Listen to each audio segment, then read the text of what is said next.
ഇന്ന് നമ്മൾ ഉണക്കമോത വെച്ചൊരു മീൻകറിയാണ് വെക്കാൻ പോകുന്നത്. അപ്പം നമ്മളിത് നേരത്തെ വെള്ളത്തിലിട്ട് ഉപ്പ് കളയാൻ വെച്ചിരുന്നതാണ്, കഴുകി എടുത്ത് കൊണ്ട് വെച്ചിരിക്കുന്നതാണ്. അപ്പം നമുക്കതിനുള്ള സാധനങ്ങളൊക്കെ എടുത്ത് വെക്കാം. മുളക് പൊടി, പിരിയമുളക് പൊടിയാണ് നമ്മൾ ചേർക്കുന്നത്. മഞ്ഞൾപ്പൊടി, മല്ലിപ്പൊടി. അരയ്ക്കാനായിട്ടുള്ളത് സാധനം ഇത്ര മാത്രമേ ഉള്ളൂ. തേങ്ങയും മഞ്ഞൾപ്പൊടിയും മുളക് പൊടിയും മല്ലിപ്പൊടിയും ചേർത്താണ് നമ്മൾ അരച്ച് കറി വെക്കുന്നത്. അപ്പോൾ ഇതെല്ലാം കൂടെ എടുത്ത് വെച്ചിരിക്കുന്ന എല്ലാം കൂടെ നമുക്ക് അരച്ചുകൊണ്ട് വരാം.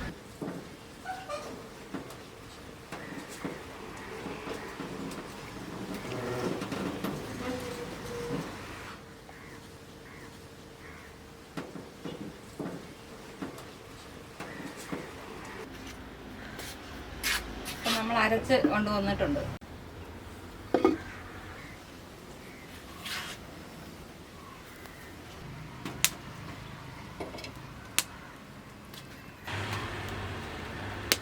നമുക്ക് എണ്ണ ഒഴിച്ചെടുക്കാം. പച്ചമുളക് ഒന്ന് വാട്ടിയെടുക്കാം. അരപ്പും കൂടെ ഒന്ന്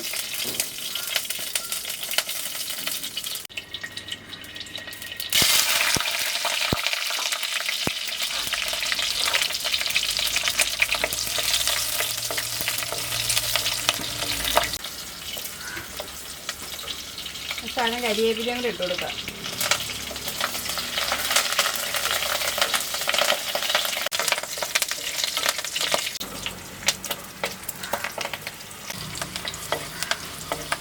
അപ്പോൾ ഇതിനകത്ത് നമ്മൾ തക്കാളിയോ സവോളയോ ഒന്നും ചേർക്കുന്നില്ല.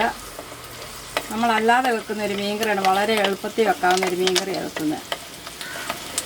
നമ്മൾ അരപ്പൊന്ന് വഴറ്റിയെടുക്കുകയാണ്. ഈ അരപ്പെല്ലാം കൂടെ നമുക്കൊന്ന് തിളച്ച് വരുമ്പോഴത്തേക്ക് നമുക്ക് മീനിട്ട് കൊടുക്കാം. വളരെ എളുപ്പത്തിന് വെക്കാൻ പറ്റുന്ന ഒരു മീൻകറിയാണ് ഇത്.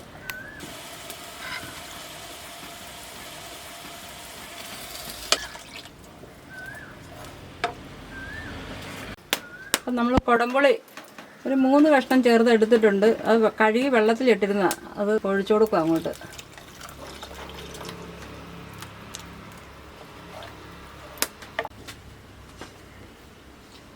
നമുക്കിതൊന്ന് മൂടിക്കൊടുക്കാം.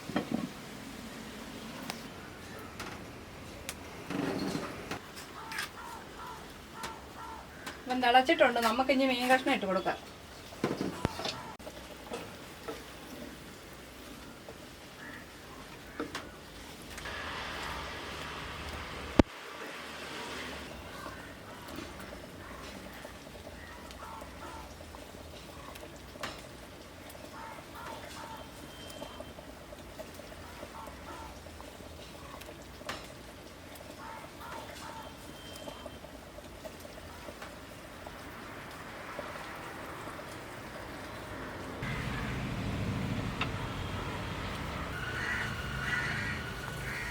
ഇപ്പം അത് അവിടെ ഇരുന്ന് വേഗട്ടെ. നമുക്കൊന്ന് മൂടിക്കൊടുക്കാം.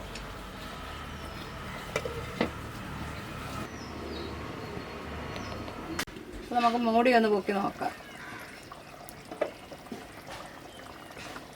ഒന്ന് ചുറ്റിച്ച് വെക്കാം. ഭയങ്കര നല്ല വെള്ളമൊക്കെ പറ്റി നല്ല റെഡിയായിട്ടുണ്ട്.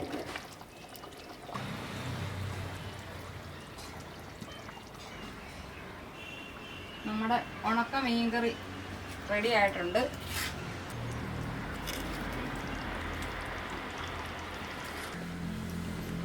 നമ്മൾ ഇതിനകത്ത് ഉപ്പ് ചേർത്തിട്ടില്ല. ഉപ്പുണ്ട് എന്നുവെച്ചാൽ കണ്ടമാനം ഉപ്പില്ല, പാകത്തിനുള്ള ഉപ്പുണ്ട്. അപ്പോൾ ഇതിന് നമുക്കൊന്ന് കടുക് പൊട്ടിക്കാം. നമുക്ക് എണ്ണ ഒഴിച്ചു കൊടുക്കാം.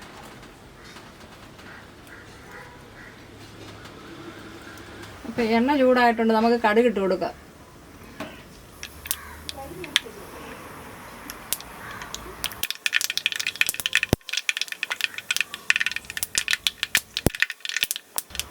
ഉള്ളി ഇട്ട് കൊടുക്കാം. നമുക്ക്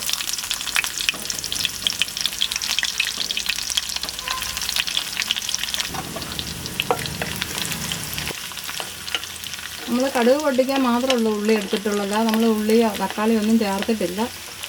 അപ്പോൾ ഉണക്കമുളകും കൂടെ ഇട്ട് കൊടുക്കാം.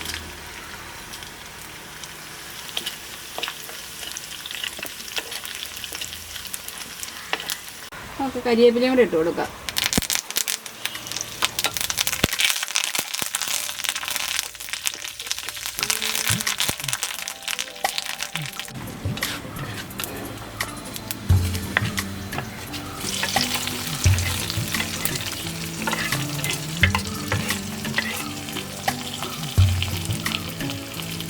അപ്പോൾ കണ്ടോ, ഇതുപോലെ വളരെ എളുപ്പത്തിൽ നമുക്ക് ഉണക്കമീൻ കറി ഉണ്ടാക്കിയെടുക്കാം.